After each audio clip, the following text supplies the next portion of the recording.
what are the various times du'as can be answered? Well, Allah Azza wa Jal is close to us, and He responds to whomever makes dua, even to the disbelievers. Can you imagine this? If a disbeliever, a kafir, makes dua, especially when he is in distress or someone has wronged him, Allah responds to him.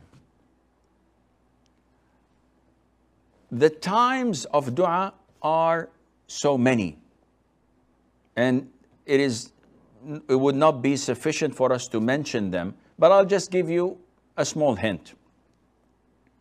The dua on Laylatul Qadr, the night of decree in Ramadan, the dua is answered. But before I continue, there are three types of answering dua, and we've mentioned this so many times before. So if I say, "Oh Allah, cure my illness," Allah can cure my illness, or Allah can deflect something equivalent to curing my illness. So if curing my illness requires €1,000, there is another calamity that it was decreed upon me that would have cost me €1,000, and Allah deflected it. But I'm still making dua thinking that Allah is not responding to me. No, Allah responded, but you did not know. Thirdly, Allah Azza wa Jal may store this for you on the Day of Judgment. So, "Oh Allah, cure my illness," you're not cured, and nothing was deflected away from you. But when you come on the Day of Judgment, you'll find a lot of good deeds, and you say, "I didn't do these," and you will be told that this is part of answering and responding to your dua. So you can make dua on Laylatul Qadr, the night of decree in Ramadan. It is answered between adhan and iqamah. Iqamah announces the actual prayer. So even if I am at home and the time is due at 1 o'clock, and I make dua until 2 o'clock, a whole hour, then I start my prayer of dhuhr or whatever, then this is a time where Allah responds and answers your dua. If it's in the masjid, it's well known. It's about 15 to 20 minutes between adhan and iqamah. Also, Allah responds to the dua at the last hour of Friday. So just before sunset of Friday, an hour before that, if you're in the masjid, praising Allah, offering salutation to the Prophet ﷺ, making dua, Allah Azza wa Jal answers this. Allah answers your dua in the last third of the night. As in the authentic hadith, Allah says, "Isn't there anyone asking me I should give? Isn't there anyone seeking my forgiveness where I forgive him?" etc. So in these last third of the night, just before Adhan al-Fajr, this is a really high time. It's the peak time for answering du'as. At the time of raining, when it rains, Allah answers the dua. When you hear the rooster making its sound just before Fajr, the Prophet said, whenever you hear the rooster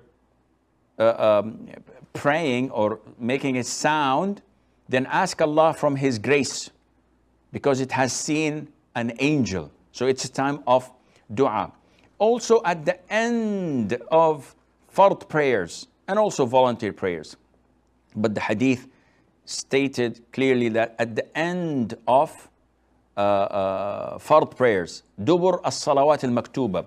And this is what made some people think that the hadith refers to after the fard prayer. And we've said this so many times, that the hadith is understood in the light of other hadiths, where the Prophet told us ﷺ that after offering salutation upon the Prophet ﷺ during salat and before salam, before concluding it, this is time of dua, where Allah answers those who call Him.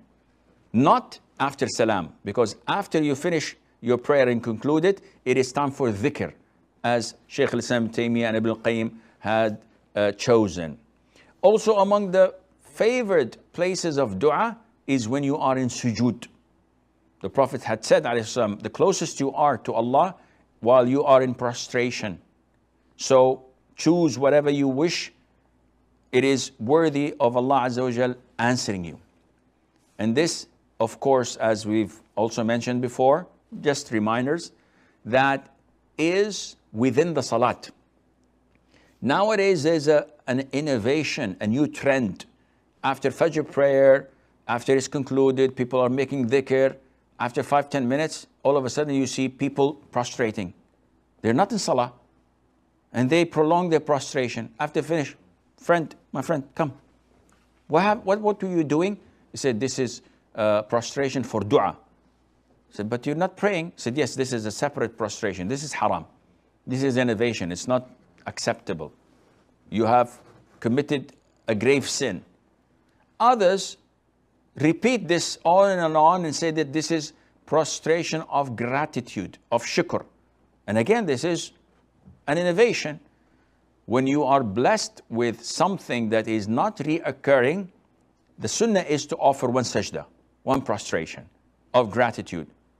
If your boss gives you a paycheck at the end of the month, you do not perform sujood al-shukr. Why? Because this is reoccurring.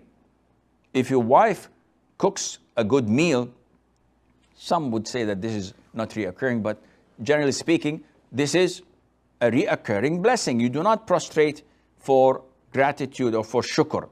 But if someone tells you that your uncle who was in ICU for 6 weeks has woken up from his coma and now, mashallah, he's communicating and he's becoming better, then you may prostrate, because this is one in a lifetime occasion that requires showing and expressing your gratitude to Allah, etc.